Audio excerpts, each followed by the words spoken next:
Hola a todos, después de 5 meses traigo la contraparte del vídeo de personajes más infravalorados de los equipos protagonistas, o sea, hablaremos de los más sobrevalorados. La razón por la que tardé en traerlo es porque es un tema difícil de tratar sin que genere alguna mala interpretación. Así que recuerda que el término sobrevalorado no significa que algo es malo o que no te gusta, significa que algo recibe más valor de lo que ha demostrado. Y que muchos de estos personajes me agradan mucho, pero como creador de contenido debo ser objetivo en mi criterio, por lo que es mi opinión personal. Si te ha gustado, dale like, suscríbete y activa la campanita, que hay contenido siempre. Sin más que agregar, empecemos. Como ya he dicho, la plantilla del Raymond inicial no es tan compleja de analizar. Ahora bien, así como fui objetivo en el de infravalorado, debo serlo en este. Y para mí, el más sobrevalorado es Max. Aquí quiero hacer una aclaración. Me agrada mucho Max, te lo juro. Y vuelvo a aclararte que sobrevalorado no significa que sea malo. Pero es de estos casos que el diseño y carisma lo hace sobresaltar. No tiene un destello en algún partido de fútbol Frontier. Tampoco anota individualmente y hasta creo que no aporta mucho en algún gol en esa temporada. Y ese es el problema de Max, que hasta su descripción mencionan que es muy bueno en los deportes, cuando no se aburre de ellos. Pero no lo demostró sin la piedra Alius. Llega a las pruebas de la selección, cierto, pero desde que dice que solo hará el robo rápido para quedar en la selección, ya Hillman se dio una idea que no era alguien que podía representar a Japón. No porque no tuviera talento, porque sí lo tiene, era por su actitud perezosa y su conformidad. El Raymond Alius es muy difícil decir que alguien netamente sobrevalorado como jugador. Tal vez me dirás que Sue, pero ella no es sobrevalorada porque ni siquiera le dan una oportunidad para destacar. Diría que Todd, pero creo que nadie esperaba algo relevante de él. Eric tal vez, pero considero que en esta temporada tomó más responsabilidades defensivas que ofensivas. Así que, para mí, el jugador más sobrevalorado del Raymond Alius es Nathan. Y quiero aclarar que solo en esa temporada, porque en las demás me parece un crack, en especial en Inazuma Eleven 3, que es de los mejores. El motivo de pensar esto de Kazemaru es parecido al de Max. Es uno de los mejores jugadores del equipo, pero se la pasó lamentándose toda la temporada porque miraba a otros más rápidos que él. En el juego es medio justificable, en el anime deja tirados a sus amigos siendo él un pilar.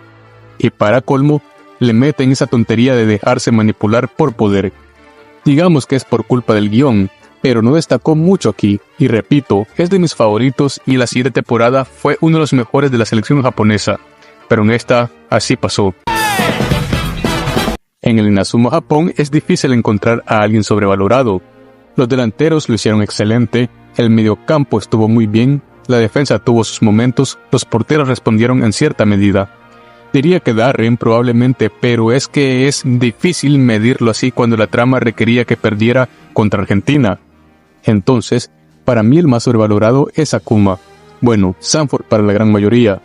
Bien, es que siento que el guión obligadamente lo pone como titular siempre a la fuerza. Aporta para el Pingüino Emperador número 3. ¿Y qué más? Después de eso, no le veo otro motivo para que fuera titular en el medio campo junto a Judy Nathan. La trama requería a Caleb que estuviera siempre en el banquillo, porque si no, lo jugaba de titular siempre Sanford. Y con respeto, su inclusión en el equipo nunca me fue lógica si solo era porque se necesitaba para el Pingüino Emperador 3, cuando Quagmire podía ocupar ese puesto. Mira que Midorikawa o Jordan tampoco me justificó que estuviera en la selección y menos a ir al mundial, pero Sanford peor. Sinceramente, en este puesto voy a hacer algo de trampa. ¿Por qué? En el Raymond Revolucionario no hay alguien sobrevalorado. Siento que todos cumplen en sí y aportan en cierta manera. Recordando el significado del término sobrevalorado, algo a lo que le damos más valor del que se debería. Y teniendo en cuenta que Aoyama y Chino están olvidados y que a Eojin lo odia medio mundo, me quedan 2 candidatos, Ade y Michael. Y ya que Michael genera opiniones divididas y para muchos es el peor delantero del Raymond en la franquicia, creo que el bueno de Ade se gana el título. El problema con Ade es el mismo que hemos mencionado. En los juegos está roto. En la serie es un titular, pero no demuestra o justifica que sea un titular fijo. Y por su personalidad cool es muy querido. Al menos a mí, este pana me agrada y me gustaría que fuera mi amigo. Pero todos lo amamos porque es buena onda, no porque destaque o motive a sus amigos. En el Raymond Cornerstones la decisión es sencilla. Me dirán que es JP, pero no. JP no es sobrevalorado porque no creo que nadie lo aprecie en Cornerstones, simplemente es malo. El sobrevalorado del equipo es el genio de la década, Sol. Te lo ponen con bombo y platillo como la gran incorporación, pero es que Sol técnicamente solo destaca en su partido del Meximax. ¿Y luego? Es un jugador talentoso que ya no estaba nerfeado.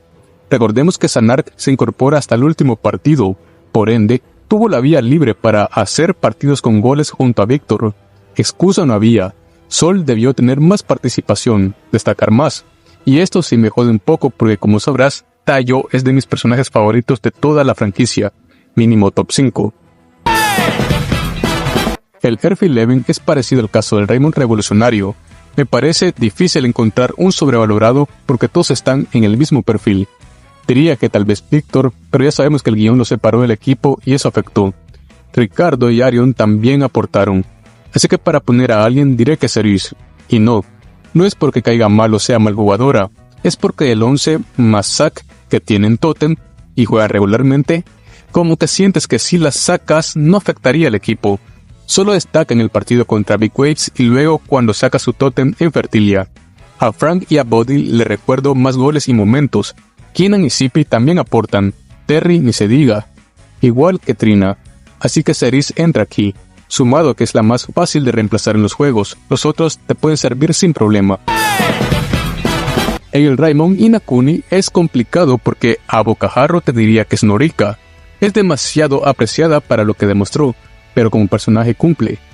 Por lo que tampoco es que vaya a ser muy injusto con ella, porque el guión le afectó muchísimo. Mansaco podría ser, pero no creo que le caiga bien a muchos, más allá de ser un Hartley mal aplicado, así que el más sobrevalorado para mí es Golem.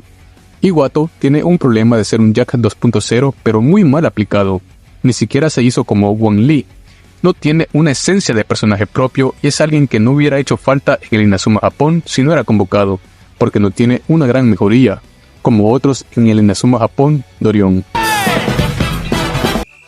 Y en el Inazuma Japón de Orión tomaremos en cuenta los que jugaron más partidos.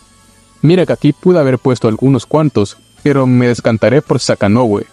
Mi problema con él es que esperaba más de un líbero y de un alumno de Mark. Su única super técnica individual fue una que copió de Hyura. Creo que es fácil porque cualquier defensa pudo haber estado por la cuestión que el guión no les favorecía, y algunos delanteros al menos tienen la excusa que entraron muy tarde, y casi no pudieron destacar.